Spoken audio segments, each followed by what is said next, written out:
ఇవాళ మధ్యాహ్నం ఉండి స్కూల్కి వెళ్తున్నాను. ఎప్పుడో 80 80 కాదు 90 అదే 1892. కానీ 1930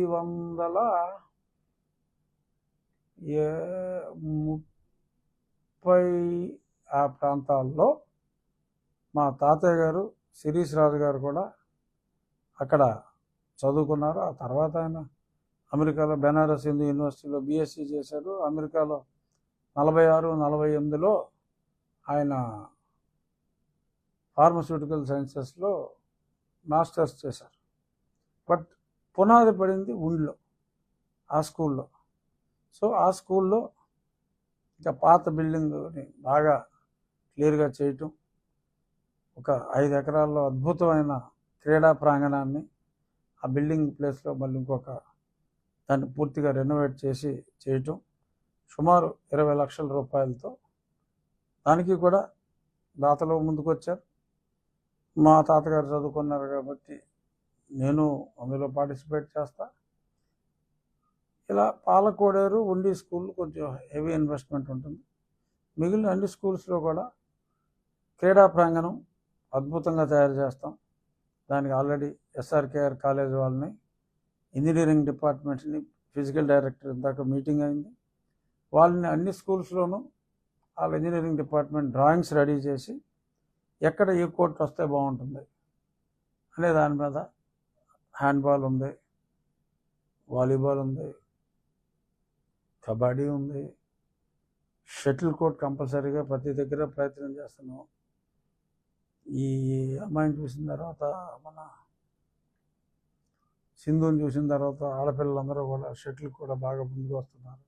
సో ప్రతి స్కూల్లో సాధ్యమైనంత సపోర్ట్ ఇచ్చి ఎయిర్ ఎక్కువ ప్రెషర్ లేకుండా షటిల్ కోర్టు, చక్కటి క్రీడా ప్రాంగణం ప్రైవేట్ స్కూల్లో ఉండదు. అంత స్థలం ఉండదు వాళ్ళకి ముందు. ఎప్పుడో ప్రభుత్వ పాఠశాలలో ఉంది. ప్రభుత్వ పాఠశాలల్లో అద్భుతమైన క్రీడల ఫెసిలిటీసు, చుట్టూ చక్కటి గ్రీనరీ, ఒక మంచి ఎన్విరాన్మెంట్, పాడుపడిన బిల్డింగులు ఉంటే వాడుకునే అవకాశం ఉంటే అవన్నీ కూడా బాగు చేయటం.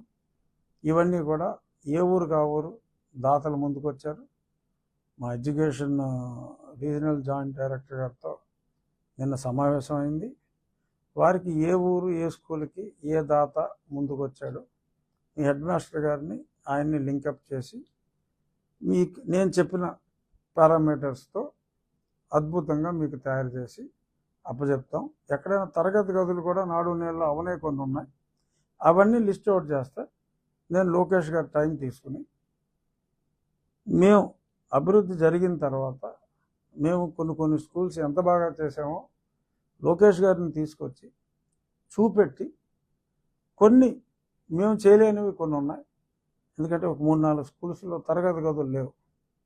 సో డోనర్స్ డబ్బులతో ఒక 50 లక్షలు, ఒక స్కూల్కి 50-60 లక్షలు అంటే కొంచెం ఇబ్బంది అవుతుంది. కాబట్టి ఆ నాడు నేలలోన సర్వశిక్ష అభియాన్ ఫండ్స్ ఏదోటి అటువంటివి క్లాస్ రూమ్స్ వరకు నారా లోకేష్ గారిని పెండింగ్ వర్క్స్ మేము చేసిన వర్క్ని, మా సొంత డబ్బులతో మేము చేసిన వర్క్ని ఆయనకి చూపెట్టి, ప్రభుత్వ పాఠశాలల్ని ప్రైవేట్ పాఠశాలల కన్నా ఎక్కువే కానీ తక్కువ కాదు అని చేసే దిశగా ముందుకెళ్తాం. డెఫినెట్గా నా ఉద్దేశంలో ఇక్కడ స్కూళ్ళల్లో మనం చేసే డెవలప్మెంట్ రాష్ట్ర ప్రభుత్వంలోని ప్రభుత్వ పాఠశాలలన్నింటికి కూడా ఒక మార్గదర్శకంగా ఉంటుంది అనేది నా అభిప్రాయం. ఇక చాలా చోట్ల రోజు మనం పేపర్లో చూస్తున్నాం, ఈ ఎస్సీ రెసిడెన్షియల్ హాస్టల్స్ ఉంటాయి. అక్కడ చాలా చోట్ల టాయిలెట్స్ కూడా లేవు, రన్నింగ్ వాటర్ లేదు. నాడు నేడుకి స్కూళ్ళల్లో టాయిలెట్లు కట్టారు, రన్నింగ్ వాటర్ ఫెసిలిటీస్ ఉన్నాయి. కానీ మరి ఎందుకనో మరి ఆ ఎస్సీ బీసీ హాస్టల్స్లో వసతి గృహాల్లో వసతులు లేవు, బేసిక్ వసతులు కూడా లేవు. దాని గురించి కూడా ఈరోజు నేను తెలుసుకొని కలెక్టర్ గారితో మాట్లాడి 5 హాస్టల్స్ ఉన్నాయి మన ఉండి నియోజకవర్గంలో. 5కి కావాల్సిన టాయిలెట్స్ కానీ, మిగిలిన అక్కడ రన్నింగ్ వాటర్ ఫెసిలిటీసు, రూములకి చాలా చోట్ల గుణాలు లేవు, కొన్ని చోట్ల తలుపులు లేవు, కొన్ని చోట్ల అసలు ఉండలేక వెళ్ళిపోతున్నారు. ఎందుకంటే 2 బాత్రూమ్లు, 120 మంది బాలికలు ఎలా ఉంటారు? How is it possible? So అటువంటి ఇబ్బందులు లేకుండా, అది కూడా దాతల సహకారంతో కొన్ని కంపెనీలని వాళ్ళ సిఎస్ఆర్ ఫండ్స్లో ఇమ్మని నేను అడుగుతాను. నా ఫ్రెండ్స్ తోటి కూడా మాట్లాడి లోకల్ వాళ్ళకు ఫస్ట్ ప్రయారిటీ ఇచ్చి డెఫినెట్గా ఒక 3 monthsలో ఈ సమస్యలన్నిటికి చక్కగా రంగులు కూడా వేసి ఒక మంచి ఎన్విరాన్మెంట్లో ఆ బాలికలు ఆ వసతి గృహంలో బాలురు ఉండేలాగా చేయాలి అని అదొకటి ఎక్స్ట్రాగా పెట్టుకోవడం జరిగింది. ఇదంతా కూడా పబ్లిక్ పార్టిసిపేషన్, లోకల్లో వెల్ సెటిల్డ్ పీపుల్ అండ్ కంపెనీలు, నా స్నేహితుల కంపెనీలు, నాకు తెలిసిన వాళ్ళ దగ్గర ఫండ్ తీసుకుని చక్కగా ఒక రోల్ మోడల్ స్కూల్స్ లాగా నా నియోజకవర్గంలో ఉన్న హాస్టల్స్, ఈ 5 హాస్టల్ని చక్కగా చేసి ఒక నీట్ ఎన్విరాన్మెంట్ కూడా ఉండేలాగా చేసి ఒక రోల్ మోడల్ హాస్టల్ అంటే ఉండి వెళ్ళి చూడండి, అందరూ ఇలాగ హాస్టల్స్ని చేయాలి అని ఒక ప్రేరణ. ప్రతి ఊర్లోనూ మంచి వాళ్ళు ఉన్నారు, వాళ్ళకి రికగ్నిషన్ ఉండాలి, అడిగేవాడు మర్యాదగా అడగాలి. ఇవన్నీ చేస్తే ఇటువంటి చాలా చోట్ల చేయొచ్చు. ఒకప్పుడు జన్మభూమి అని చంద్రబాబు నాయుడు గారు అనుకున్నారు. సో ఇటువంటివన్నీ ప్రజల సహకారంతో చేసి ఇప్పుడు లాస్ట్ టైం మీకు చెప్పిన దానికి ఎక్స్ట్రాగా ఇదొకటి చేపట్టడం జరిగింది. సో దీన్ని కూడా చక్కగా 3 నెలల సమయంలోనే సాధ్యమైనంత వరకు అన్నీ కంప్లీట్ చేసే ఉద్దేశంలో ముందుకెళ్తున్నాం. చూద్దాం. ఇప్పుడు ఉండి వెళ్తున్నాం. ఆ పనులు కూడా ఆల్రెడీ అడుగులోతు నీళ్ళు ఉన్నాయి. ఎందుకు అడుగులోతు నీళ్ళు ఉన్నాయంటే పక్క డ్రైనేజ్ పూడుకుపోయి 3 సంవత్సరాలు అయిందంట స్కూల్ కానుకుని. ఇప్పుడుకిప్పుడు ఉదయాన్నే నిన్న సాయంత్రం తెలిస్తే తెల్లారేటప్పటికి ఒక బుల్డోజర్ పంపించా. ఆ పనులు ప్రారంభమైనాయి. ఆ పనులు ఎలా జరుగుతున్నాయో కూడా చూసి ఎస్ఆర్కేఆర్ కాలేజీ వాళ్ళు వస్తున్నారు.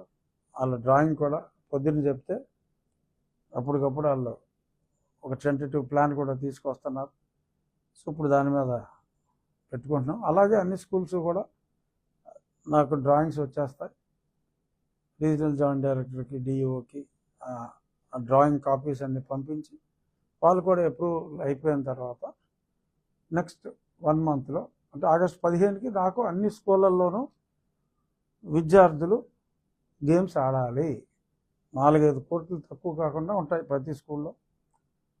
ఆల్మోస్ట్ అన్ని స్కూళ్ళల్లో ఆ రోజు విద్యార్థులు సెలవు రోజైనా అక్కడికి వచ్చి జెండా వందనం తర్వాత ఆటలు ఆడుకోవాలి. అది కంటిన్యూ అవ్వాలనేది నా కోరిక. మీరు కూడా కొన్ని స్కూల్స్కి వెళ్ళండి, ఆ వాటర్ స్కీమ్ కూడా ఎలా జరుగుతుందో చూడండి. ఎందుకంటే మీరు ఐ ఓపెనర్స్ మీడియా, మీరు అవన్నీ మీ సైడ్ నుంచి మీరు కూడా చూసి ఎక్కడైనా ఏదన్నా లేట్ అవుతుంది అని మీకు అనుమానం ఉంటే నన్ను గైడ్ చేయండి. You be like watch dogs. ఎందుకంటే ఒక మంచి పని అన్నీ అనుకున్న సమయానికి ఒకసారి జరగకపోవచ్చు. సమయానికి అవ్వాలి అంటే ఏం చేయాలి అనేది మీడియాగా మీ పాత్ర మీరు పోషించి యు అలర్ట్ మీ. ఇక్కడ మీరు అవుతుంది అనుకున్నారు, ఇక్కడ లేట్ అయ్యేలా ఉందండి అని ఇలాంటివి మీరు అలర్ట్ చేస్తే డెఫినెట్గా కలెక్టర్ గారు, జిల్లా అడ్మినిస్ట్రేషన్ సహకారంతో ఆగస్టు 15 నాటికి ఒక చక్కటి మైల్ స్టోన్ని రీచ్ అవుదాం. నెక్స్ట్ వీక్ ప్రోగ్రెస్ ఏంటి, ఈ లాక్యునాస్ ఏంటి అనేది మళ్ళీ పెట్టుకుందాం. ఉచిత ఇసుక, అవును, మంచి స్కీము. ఇవాళ చాలా దారుణం. గతంలో మరి అన్యాయంగా చంద్రబాబు నాయుడు గారు ఉచిత ఇసుక ఇచ్చినందుకు కూడా మరి ఆయన మీద కేసు పెట్టారు. అది ఘోరమైన అన్యాయం. మరి ఇప్పుడు ఎంతో పారదర్శకంగా మీరు డైరెక్ట్గా తవ్వి తెచ్చుకునే వాళ్ళు ఉంటే ఆ విలేజ్ వాళ్ళు మీరు బల్ల మీద తెచ్చుకోండి అని చెప్పి ఆ ప్రైస్ అంతా కూడా పారదర్శకంగా, ఎక్కువ కాకుండా రీజనబుల్గా, తవ్వడానికి ఇంత, ట్రాన్స్పోర్ట్కి ఇంత. గతంలో పోలిస్తే 40% రేటుకే ఇసుక సప్లై వస్తుంది కాబట్టి ఇసుక అనేది అసలు కన్స్ట్రక్షన్ ఇండస్ట్రీకి చెప్పాలంటే కూరలో ఉప్పు లాంటిది. ఉప్పు లేకపోతే ఏ కూర మనం తినలేము, ఇసుక లేకపోతే అసలు ఏ కన్స్ట్రక్షన్ మనం ముందుకెళ్ళాం.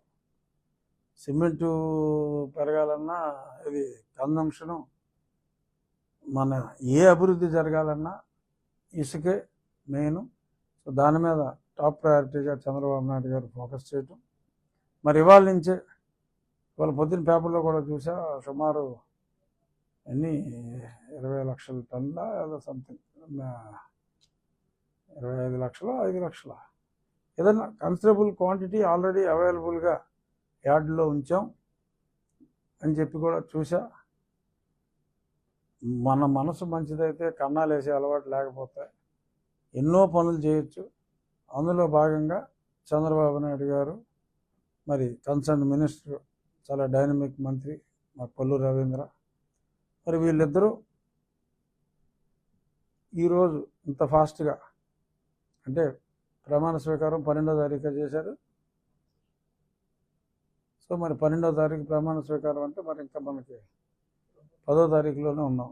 ఇంకా 2 రోజుల ముందే, నెల రోజులు కూడా అవ్వకముందే మరి చక్కటి పాలసీతో వచ్చి బాగా అక్కడ దగ్గరలో ఉన్న వాళ్ళకేమో వాళ్ళే మోసుకు తెచ్చుకునే విధంగా ఓవరాల్గా అందరికీ కూడా అందుబాటు ధరలో, అంటే గతంలో రేట్లు చూసిన తర్వాత ఆల్మోస్ట్ ఉచితంగా, ఉచిత ఇసుకకి కొంత ట్రాన్స్పోర్ట్ కాస్ట్ ఇవి ఉన్నప్పటికీ కూడా ఉచితంగానే ఇసుక వచ్చింది అన్న ఫీలింగ్ ఉండే విధంగా మరి చంద్రబాబు నాయుడు గారు చేసిన, మా ప్రభుత్వం చేసిన ఈ కార్యక్రమాన్ని మనస్ఫూర్తిగా అభినందిస్తూ చంద్రబాబు నాయుడు గారికి మరొక్కసారి నెల గడవకు ముందే ఈ స్కీమ్ తీసుకొచ్చినందుకు పర్సనల్గా కూడా ఆయనకి నా అభినందనలు తెలియజేస్తున్నాను. Thank you.